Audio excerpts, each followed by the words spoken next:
بسم اللہ الرحمن الرحیم۔ السلام علیکم پیارے بچوں، سارے بچوں۔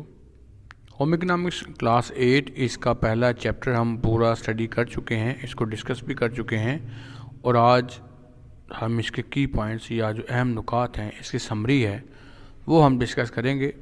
تو اگر آپ نے ڈیٹیل جاننی ہے تو اسی پلے لسٹ کے اندر سارے لیکچرز موجود ہیں، آپ ان کو چیک کر لیں۔ لیکن اگر آپ نے اس کو سمرائز کرنا ہے اور اس کے مین پوائنٹس کو ہی صرف ڈسکس کرنا ہے، اس کے لیے پھر آپ کسی بھی چیپٹر کی سمری کو اگر ڈسکس کر لیتے ہیں تو آپ کے پاس کافی نالج اس کے بارے میں آ جاتا ہے۔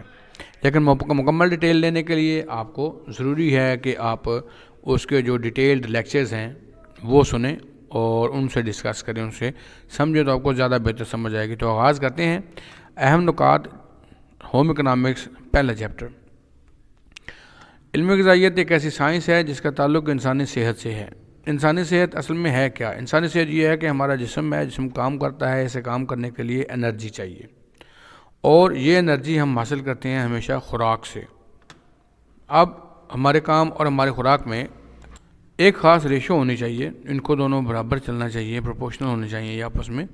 جس قدر ہمارا جسم محنت زیادہ کرے گا، اسی قدر سے انرجی زیادہ چاہیے ہوگی۔ انرجی زیادہ چاہیے تو ہم فوڈ انٹیک زیادہ کریں گے، خوراک زیادہ لیں گے، اور اگر ہمارا جسم کام کم کرتا ہے، یہ انرجی کو کم کنزیوم کرتا ہے، تو اسی حساب سے پھر ہمیں اپنی خوراک کو بھی کم رکھنا پڑے گا، کنٹرول رکھنا پڑے گا۔ اگر ان دونوں میں بیلنس نہیں رہتا، اس کا مطلب ہے کہ ہم جان بوجھ کر بہت آہستہ آہستہ لیکن اپنی صحت کو خراب کرنا شروع کر چکے ہیں۔ دوسرا پوائنٹ ہے غذا اور غذائیت کے 6 اہم اجزاء ہیں: پروٹین یا لحمیات، کاربوہائیڈریٹس، روغنیات، معدنی نمکیات، وٹامن اور پانی۔ یہ 6 لازمی حصے ہیں۔ اب جو کچھ بھی کھاتے ہیں ان میں سے کوئی نہ کوئی پارٹیکل اس کے اندر موجود ہوتا ہے، کچھ میں ایک سے زیادہ بھی ہوتے ہیں۔ تو آپ کے لیے ضروری ہے کہ پروٹین کھائیں، گوشت وغیرہ، کاربوہائیڈریٹس کھائیں، روغنیات کھائیں، آئلی یا فیٹس، معدنی نمکیات کھائیں، منرلز آپ کہتے ہیں ان کو، وائٹمنس کا بھی آپ کو پتہ ہے، اور پانی تو ہم سب سے زیادہ استعمال کرتے ہیں، اور یہ سب سے زیادہ عام چیز ہے اور سب سے زیادہ یہ ہمارے لیے آسان ہے اس کو حاصل کرنا۔ تو یہ 6 چیزیں ہیں جو ہر ایک کھانے کے اندر موجود ہوتے ہیں۔ درج ذیل عوامل غذائی عادات مختلف کر دیتے ہیں۔ اب کچھ ایسے عوامل ہیں ہماری زندگی سے ریلیٹڈ جو ہماری غذائی عادات یا کھانے پینے کی جو چیزیں ہیں ان کی ترتیب پر اثر انداز ہوتے ہیں، ان کو چینج کر دیتے ہیں۔ جیسے جنس میل ہے یا فیمیل ہے، عمر، بچہ ہے، لڑکا ہے، جوان ہے، ادھیڑ ہے، بڑھاپا ہے، یہ ساری چیزیں ایسی ہیں جو آپ کی خوراک کے اوپر ڈائریکٹ اثر کرتی ہیں۔ کام کرنے کی نوعیت کیا ہے، آپ کا آفس ورک ہے یا آپ کوئی سخت کام کرتے ہیں، اس سے بھی فرق پڑتا ہے۔ آپ کا وزن کتنا ہے اور آپ اس وزن کے ساتھ کرنا کیا چاہتے ہیں۔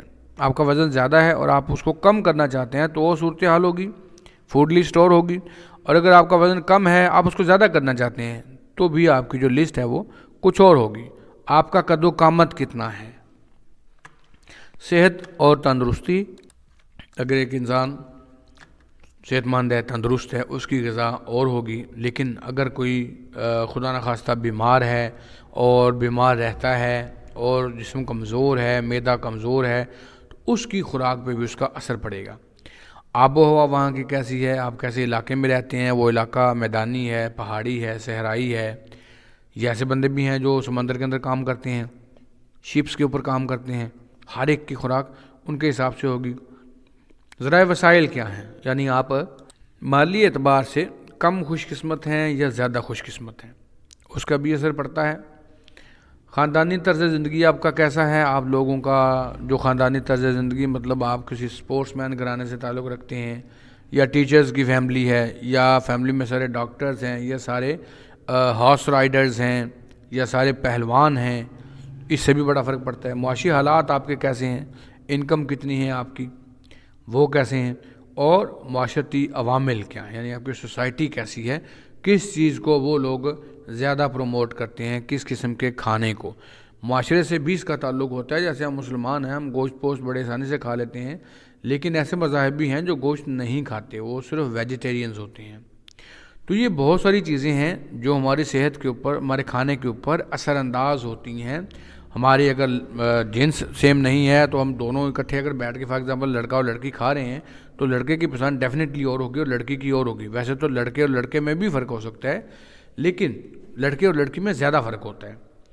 عمر کا فرق اس میں آ جائے گا. آپ کھانے کے ٹیبل پہ بیٹھے ہیں, آپ کے ساتھ آپ کی ایج اگر 14 سال ہے تو آپ کے سامنے ہو سکتا ہے 6 سال کا بچہ بیٹھا ہو, آپ کے دائیں طرف ہو سکتا ہے 65 سال کے کوئی بزرگ بیٹھے ہوئے ہوں, تو آپ تینوں کی خوراک ایک جیسی نہیں ہو سکتی. کام کرتے ہیں, آپ نے دیکھا ہوگا جو مزدور ہیں جو سخت کام کرتے ہیں وہ کچھ بھی کھا لیں انہیں کوئی فرق نہیں پڑتا, کیونکہ ان کا جسم بہت زیادہ کام کرتا ہے, انرجی بہت زیادہ کنزیوم کرتے ہیں. تو ان کے جسم کو کبھی ایسا نہیں ہو ڈاکٹر ان سے کہے کہ جناب آپ کو فیٹ زیادہ ہو گیا ہے اور آپ نے یہ چھوڑنا ہے یہ چھوڑنا ہے, وہ کہتے ہیں جی کھا جاؤ کیونکہ آپ کام اتنا کرتے ہیں. اور ہم جیسے جیسے اپنے جسم سے اپنے زندگی سے موومنٹ کم کر رہے ہیں, سمجھیے ہم اپنی صحت کو نقصان دے رہے ہیں. جتنی زیادہ موومنٹ ہوگی اتنا ہی بہتر آپ کا جسم رہے گا, آپ کی صحت رہے گی. پھر وزن کا میں نے آپ کو بتایا, کم کرنا ہے یا زیادہ, یا اس کو مینٹین کرنا ہے تو بھی. قد و قامت آپ کی کیسی ہے, ہائٹ کتنی ہے آپ کی, آپ صحت مند ہیں یا خدا نخواستہ بیمار رہتے ہیں, آپ کے آب و ہوا, ذرائع نقل و حمل, یہ ساری چیزیں کاؤنٹ کرتی ہیں کہ آپ کا کھانا کیا ہے, آپ کیا کھائیں گے اور کتنا کھائیں گے. زندگی کے ادوار کو 4 حصوں میں تقسیم کیا جاتا ہے.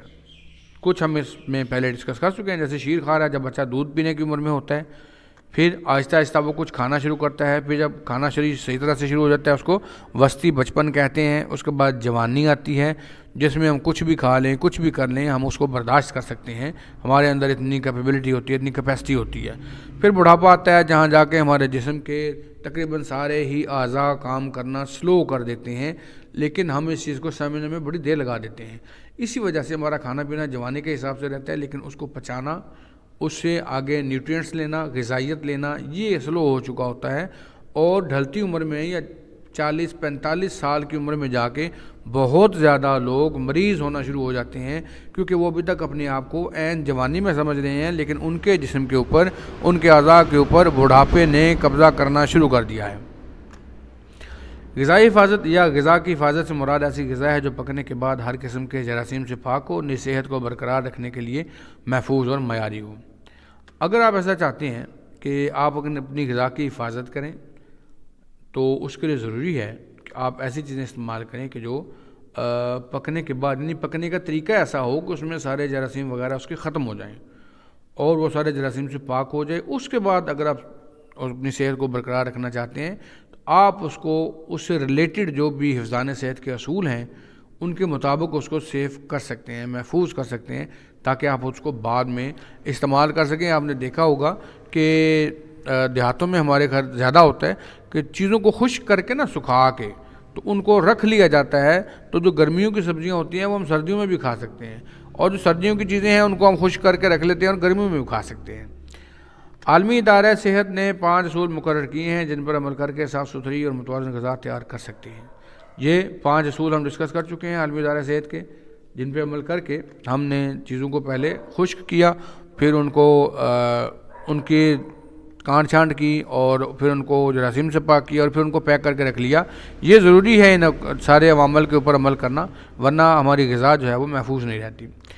خوراک کو محفوظ کرنے سے مراد ایسے طریقوں کا استعمال ہے جن کی مدد سے خوراک میں کیمیائی تبدیلی پیدا ہونے سے روکا جا سکے. تو میں نے بایو ڈیگریڈیشن کا لفظ اس کے لیے استعمال کیا تھا کہ جو بھی چیز پیدا ہوتی ہے, جیسے وہ پیدا ہوتی ہے اس کے بعد اس کا پروسیس شروع ہو جاتا ہے کہ وہ بڑی ہوگی, بڑی ہو کے پھر وہ عین جوانی میں آئے گی, اس پہ بہار آئے گی, پھر وہ اپنی نیکسٹ جنریشن جو ہے اگلی نسل کو وہ پروموٹ کرے گی, اور کر کے پھر آہستہ آہستہ اس کی واپسی شروع ہو جاتی ہے اور وہ پھر ختم ہو جائے گی. جتنی بھی چیزیں پیدا ہوتی ہیں ان میں انسان بھی شامل ہیں, ان میں پودے بھی شامل ہیں, جانور سارے شامل ہیں, حشرات شامل ہیں, پرندے شامل ہیں. سب کا یہی پروسیس ہے کہ وہ پیدا ہوتے ہیں, پھر بڑے ہوتے ہیں, بڑے ہو کے اپنی نیکسٹ جنریشن کو پروموٹ کرتے ہیں, اور اس کے بعد پھر وہ آہستہ آہستہ چلے جاتے ہیں. انسانی قوت اور صحت کو برقرار رکھنے کے لیے متوازن غذا ضروری ہے. ضروری ہے کہ اگر آپ کو طاقت چاہیے تو آپ طاقت سے ریلیٹڈ اس سے جو پروموٹیو غذائیں ہیں وہ استعمال کریں. اگر آپ کا بیٹھ کے کرنے والا کام ہے تو آپ اس حساب سے کھائیں, جن چیزوں میں فیٹس کم ہوں آپ وہ غذائیں کھائیں. اس طرح سے آپ اپنی صحت کو برقرار رکھ سکتے ہیں. امید ہے آپ کو ان ٹاپک سے سمجھ آ گئی ہوگی. مزید کوئی ڈیٹیل چاہیے ہو تو کمنٹ سیکشن میں بتائیے گا. اپنے چینل کا بہت خیال رکھیے گا. اللہ حافظ.